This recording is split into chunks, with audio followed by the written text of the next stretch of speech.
Hey, good morning, team from Michigan. Today's question is how or should I run every day or take rest days? I think really when it comes to this, it comes down to obviously your overall fitness level. I think if you're trying to run more competitively at a regional, national, international level, you have to start thinking about running every single day. And not this isn't always the case, but in most cases, the most athletes that I've trained with over the years that were running at the national class and elite level were running every day. They were running 7 days a week. Granted, if you are choosing to run 7 days a week, make sure you are slowing down on your recovery days. I always preach this to the athletes that I coach, and also in my training plans and my running courses, I do factor in having a day off or an additional day off depending on how the athlete is feeling. If you're feeling fatigued or if you're feeling chronically fatigued, it gets into more of a case where you either need to take 2 weeks completely off so you can recover and rebuild yourself, rejuvenate yourself, or you need to get a blood test and find out where your blood ferritin levels are at.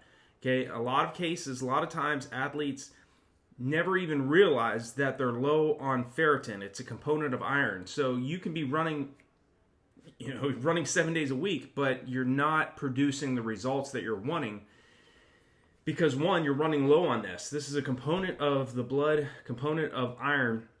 And if you run low on ferritin, your body's ability to transport oxygen throughout the body in terms of your cells, it's just not going to be there. Dr. Joe Vigil, the late Dr. Joe Vigil, says if you run below 30 nanograms per milliliter, you need to get that above 30 nanograms per milliliter so that, again, you start feeling stronger. And in my case, back in 2007, I was diagnosed with borderline anemia. My ferritin levels were down to 21. And so I was having a really difficult time hitting my splits and workouts and in training.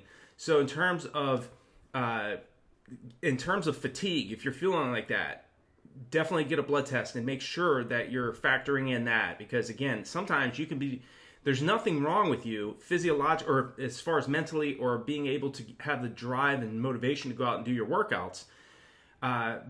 But it goes beyond just taking a day off or having an additional day off. Instead of, answer this question of how should I run every day or take rest days? I think definitely, regardless of what type of athlete you are or how fit you are, there is going to be times where, yes, you do need to take a day or two off per week, depending on how you're feeling. Or you need to sometimes, you need to take a few days off. You're not going to lose any, remember this, you're not going to lose any fitness taking 3 days or 4 days completely off, resting, stretching, getting, hydrating better, getting some more sleep, and allowing yourself to adapt and to recover from what you're throwing at yourself. So yes, I do, as I mentioned, and in my own background, when I was running in my prime, I was running 7 days a week. And in fact, even when I was in high school, all the way up to when I stopped racing competitively in 2018, so from 1992 all the way to 2018, I was really running anywhere from 6 to 7 days a week. I always was running just about every day of the week because I was always pursuing the next level up. And for a lot of athletes, you can get the results of running by running 3 to 4 days a week that somebody else has to run 6 to 7 days a week gets. Okay, so it really comes down to, in terms of how many, should I run every day or take rest days? I think it's obviously it's very individual. I mean, we all have different physiological capabilities. We all have different. We're all in different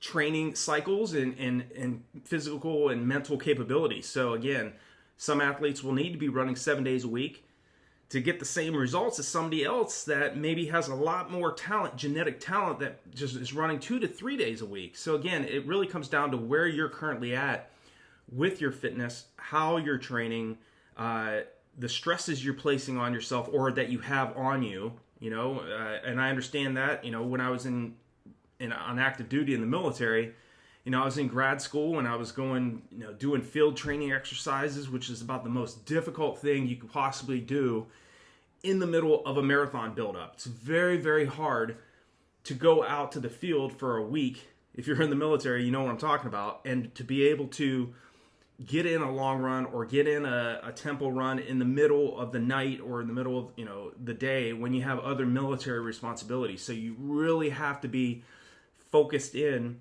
and not get distracted by the other. You have to balance it out. Some of you are in grad school. Some of you have children. Some of you maybe are in the military and don't know exactly what I'm talking about. When you really have to manage the training that you're doing, the recovery, and if you're doing other types of activities that are really placing that additional stress on you, you can still do it all. It can still be done. But I just think that really as you train, and for all of you that are asking, should I run it every day or take rest days? Be mindful of how you're recovering. Be mindful of how you're feeling. If you're feeling stressed out, if you're feeling like you just continue to not hit splits that you're aiming for, maybe you're trying to aim for doing, you keep hitting, your aim goal is to do repeat thousands on the track, and you're wanting to hit those Ks at 310, and you just keep hitting 340s and 320s and 330s. One, remember, it does take about 4 weeks, about 28 days for the body to adapt. Okay, so it's going to be hard for a reason. Your body you have to provide ample time for your body to adapt. Okay, but make sure that you take a day off or jog a couple days. Get beyond what pace per kilometer, pace per mile you're running after you do those hard anaerobic workouts. Okay, the recovery period, after you push your body hard, extremely hard anaerobically, it's that recovery period. It's that 24 hours, 48, and sometimes 72 hours after you do a hard workout, where the real benefits of that hard anaerobic workout that you did come into play. Okay, you can't just keep pushing hard all the time. You have to have that maturity. Okay, and it takes time. I mean, I made that mistake as well, continuing to run too quick on easy days. I had times earlier in my career when I did like a track workout on a Monday or hill repetition workout on Monday, and I went out with a group on Tuesday that did not do that hard workout, and they started to take off, and my ego got kind of caught up, and I was like, oh, I gotta hang, but I gotta stay with this group, because if I fall back, then you get into the mind games. But again, the older you get, the longer I was in the sport, I was like, I really was focused in on, okay, if I'm aiming to get a better result, my focus needs to be on leverage. I want to get better results by doing less, not doing more.